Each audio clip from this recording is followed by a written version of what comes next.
சென்னை எம்ஜிஆர் நகரில் உள்ள அரசு பள்ளி ஒன்றில் புத்தகங்களை ஏற்றி இறக்கச் சொல்லி மாணவர்களை பள்ளி நிர்வாகம் வேலை வாங்கியதாக குற்றச்சாட்டு எழுந்த நிலையில் நீதி கேட்கும் பெற்றோரை தலைமை ஆசிரியர் மிரட்டும் வீடியோ வெளியாகி பரபரப்பாகியுள்ளது.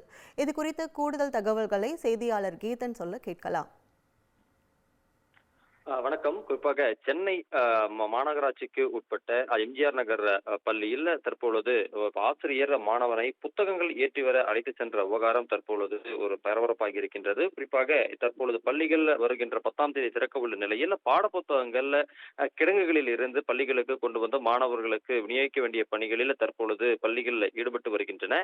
அந்த வகையில் சென்னை எம்ஜிஆர் மாநகராட்சி அரசு மேல்நிலைப் பள்ளியில் தலைமை ஆசிரியர் மாணவன் ஒருவனை வலுக்கட்டாயமாக தற்பொழுது புத்தகங்களை ஏற்றி வர அழைத்து சென்ற விவகாரம் குறித்து பெற்றோர்கள் தலைமை ஆசிரியரிடம் தற்பொழுது நீதி கேட்கின்றனர்.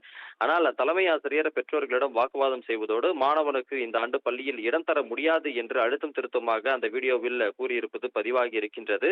ஏற்கனவே பள்ளிக்கல்வித்துறை மாணவர்களை எந்தவிதமான பணிகளிலும் ஈடுபடுத்தக்கூடாது, கற்றல் பணிகளை தவிர்த்து பிற பணிகளில் அவ்வாறு பள்ளிகள் ஈடுபடுத்தினால் அவர்கள் மீது நடவடிக்கை எடுக்கும் என்றும் ஏற்கனவே பள்ளிக்கல்வித்துறை எச்சரிக்கை விடுத்த போதிலும் தற்பொழுது மாநகராட்சி பள்ளியின் தலைமை ஆசிரியர் மாணவர்களை புத்தகம் ஏற்றி வர அழைத்து சென்றதும் அது குறித்து பெற்றோர்கள் தலைமை ஆசிரியரிடம் கேட்கின்ற பொழுது அவர் மாணவனுக்கு பள்ளியில் இடம் தர முடியாது என்று மறுக்கக்கூடிய அந்த வீடியோ பரபரப்பாக்கி இருக்கின்றது. இந்த விவகாரம் குறித்து தற்பொழுது சென்னை மாநகராட்சி உரிய விசாரணை நடத்தி நடவடிக்கை எடுக்க வேண்டும் என்கின்ற கோரிக்கையை வலியுறுத்தி இன்று சென்னை மாணவர் பெருமன்றம் சார்பில் பள்ளி முன்பு ஆர்ப்பாட்டமும் தற்பொழுது அறிவிக்கப்பட்டுள்ளது.